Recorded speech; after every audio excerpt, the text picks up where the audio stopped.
The Completionist posted a video that's been going viral the last few weeks or so, talking about the sad state of video game preservation. The video discussed a recent study which showed that hardly any old games are available to consumers outside of piracy and the secondhand market. I think a lot of us who have been playing these classic games for a long time and collecting here and there knew that this was a major problem, but it's great to see a study call out the gaming industry like this. Everyone knows that physical media does not last forever, so this issue matters especially in the longer run. But to me, it's amazing how far behind the gaming industry is when it comes to preserving older works, compared to the music industry and the film industry. And it does not have the excuse of being a young industry at this point, since we've had gaming consoles since the 1970s. The Completionist and his guest did a great job in the video discussing this one particular study. However, the Completionist did not focus a whole lot on why companies don't want you playing old games, even though it was part of the video's title. That's okay, because I'm going to break down the reasons why they don't want game preservation, and it's not entirely because they don't want piracy. I believe it is a much deeper issue than just companies wanting to avoid piracy, though I will touch upon that issue at times. The first reason why they do not want video game preservation is related to the economics of video games. The gaming industry, as we know it today, is built heavily on creating not just new games, but new consoles. This has been true since after the video game crash of 1983.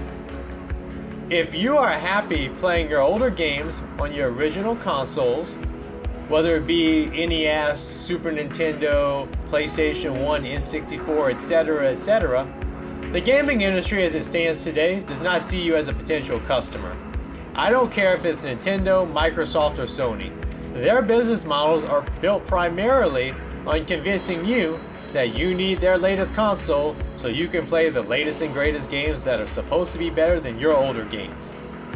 Video game preservation, as much as I believe in it, is probably seen as an obstacle by these corporations, because these older games are potentially a distraction that can keep gamers from wanting the newest game or console that they made.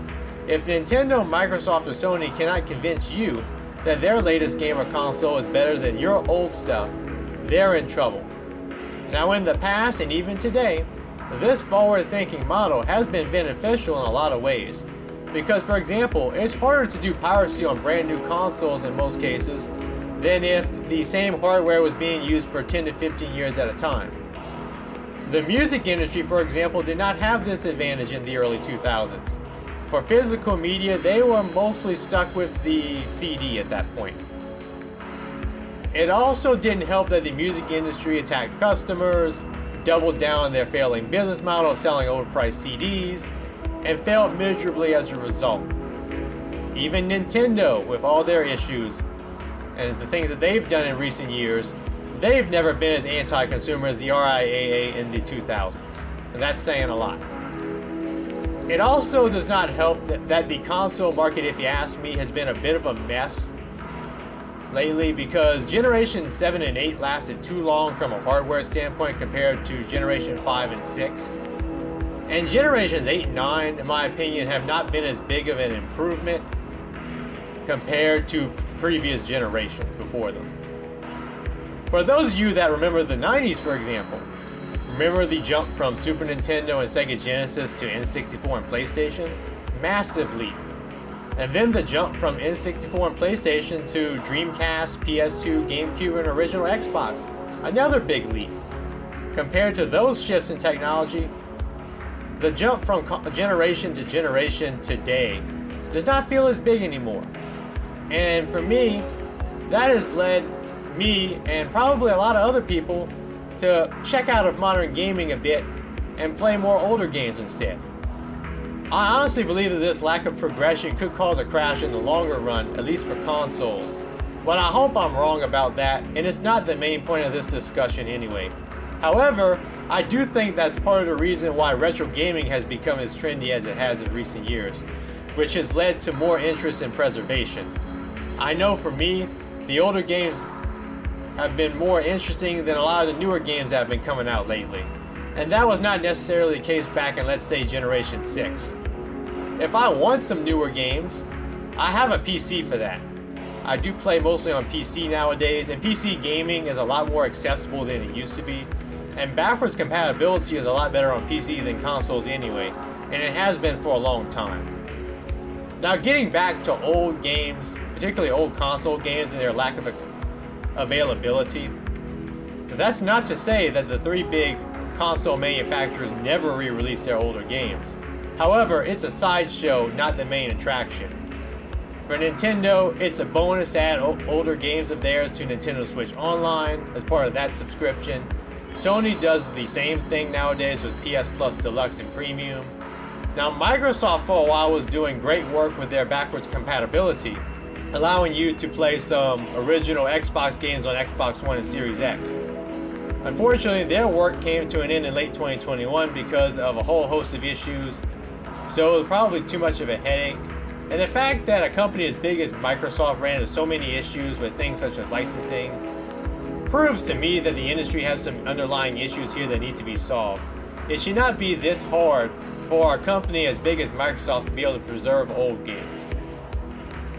The second major reason why major game companies don't want you to go back to your older games is because, in some cases, these companies know that their newer games aren't up to par, and they would love to avoid accountability and sidestep the issue altogether.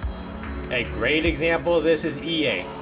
Do you think EA wants you to go back and play the Generation 6 Madden games and didn't realize that the franchise hasn't progressed a whole lot since? Absolutely not. And a company like EA also wouldn't want you to go back and play any older NFL games that are not Madden, because they don't really want you to know that they used to have competition back in the day. Remember Sega's NFL 2K series? Remember NFL Blitz? Remember NFL Game Day? Remember NFL Fever from Microsoft? EA's exclusivity deal with the NFL was simply bad for consumers, and it's pretty obvious today. And there has been some pushback against the Madden series lately from once loyal fans as a result, though the series is still going strong overall. Now, I am aware that licensing issues would probably be the biggest hindrance for re-releasing an older sports game, but I don't think EA would bother even if that wasn't an issue. You could say the same thing for some fighting games as well. Nintendo has been trying to kill off the Melee scene for years. Do you think they want to re-release that game on the Switch and potentially expand that scene and distract people from Smash Ultimate? Of course not. The last thing they want is for a bunch of Smash Ultimate players to start playing Melee. They might actually like Melee more. Nintendo can't have that happening. I'm even a little bit surprised that Capcom has been re-releasing a lot of their older fighting games in recent years. But then again, I haven't heard of a huge portion of the Street Fighter Tournament player base demanding a return to, let's say, Super Turbo or a Third Strike in 2023. So Capcom, I think they're safe. Plus, there are things that just haven't changed much since Generation 7. I like to look at the first-person shooter genre, for example. Call of Duty is still getting rehashed just about every year or so. That genre certainly is not pushing boundaries in terms of content or mechanics, at least when it comes to big-name mainstream shooters. They don't really hold a candle to some of the older shooters in terms of offline content either. And a great example I always like to bring up is Perfect Dark on N64. In terms of pure content, that game puts every console FPS that comes out today to shame. And that game only fit onto a 32 megabyte cartridge. Had so many game modes, so much multiplayer content, it was ridiculous. It set a high water mark for the industry, in my opinion, that we really haven't gotten back to consistently. And you could even argue that we've been playing a lot of the same kinds of games as a whole since Generation 6, which was the PS2, Xbox, GameCube era.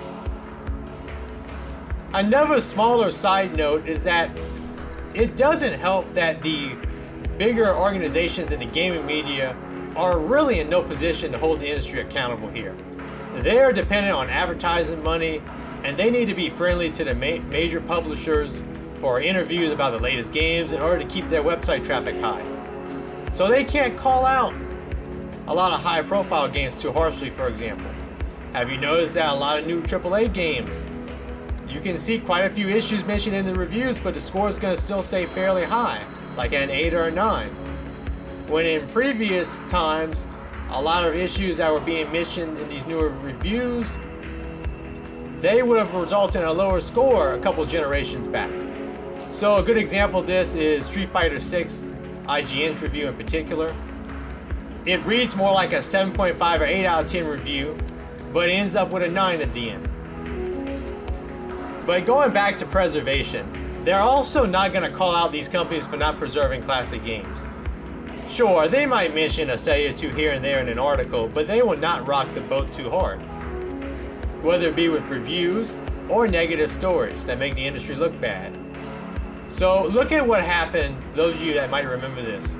Jeff Gerstmann at GameSpot. What happened to him back in 2008?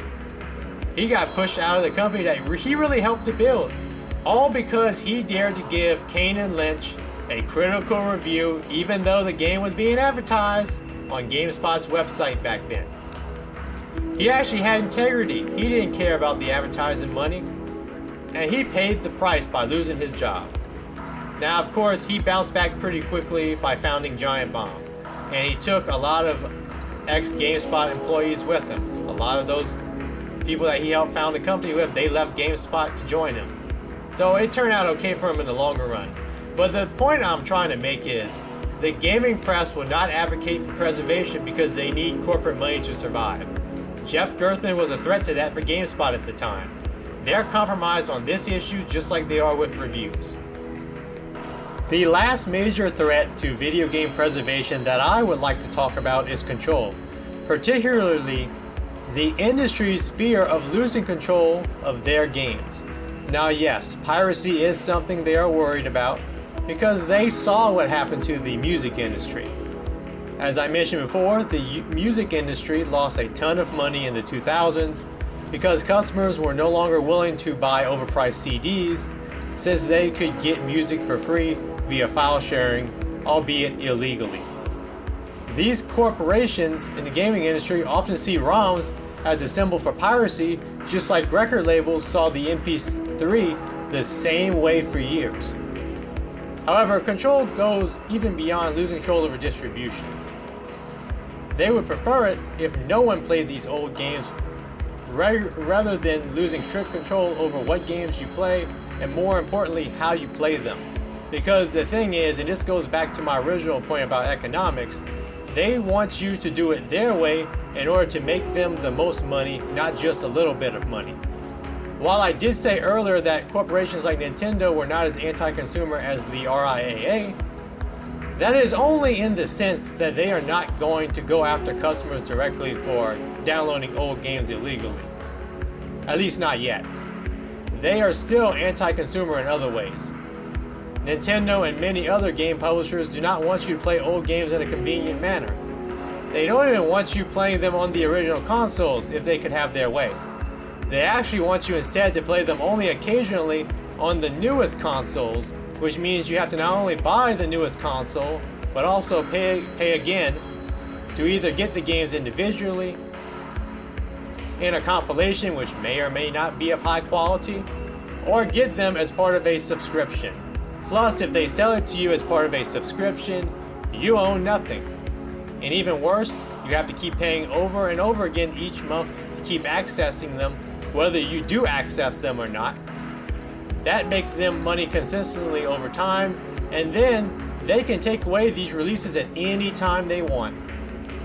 If streaming becomes viable, I think it's going to get even worse because they won't even let you download these games onto your console anymore because I think they're too paranoid about having control and ripping you off.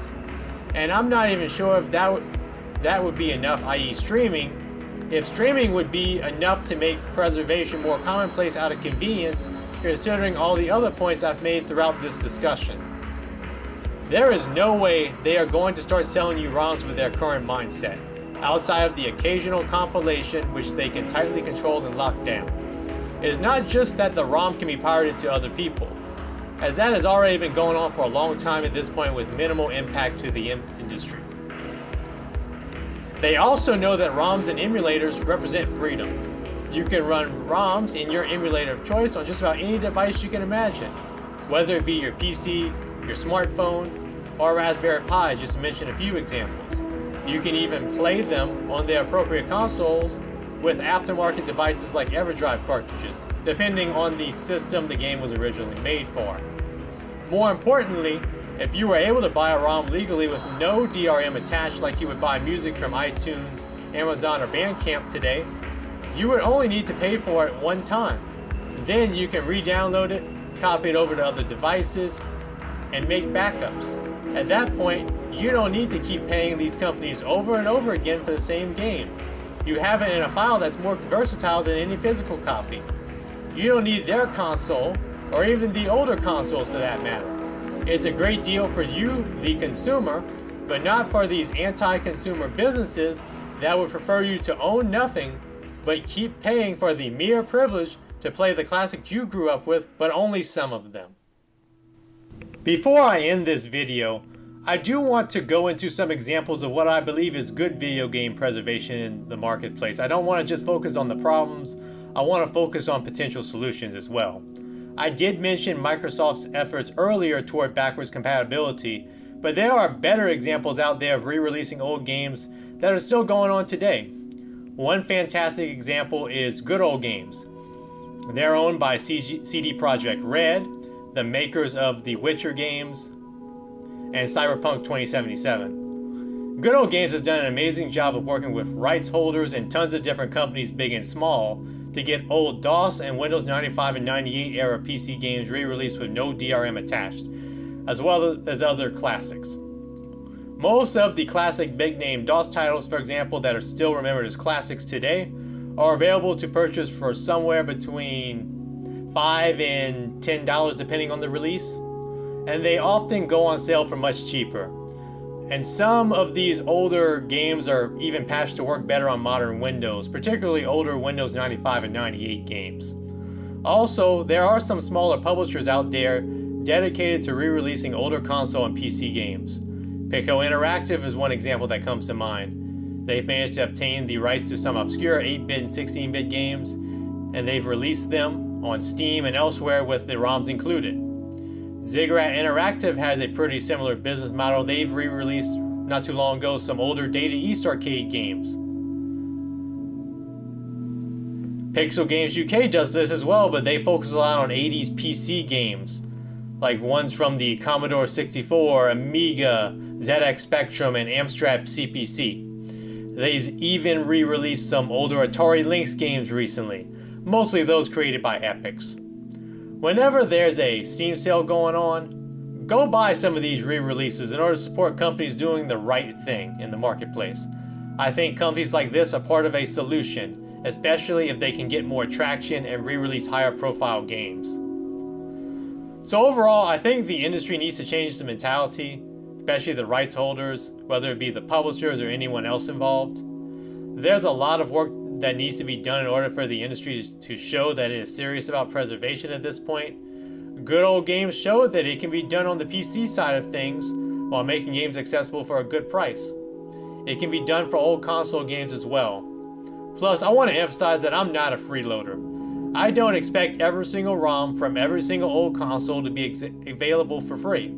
That's not what I'm asking for, nor do I feel entitled to that. My point is, it's crazy that the overwhelming majority of games that have been made over the last 40 to 45 years or so on well-known consoles are not available to purchase.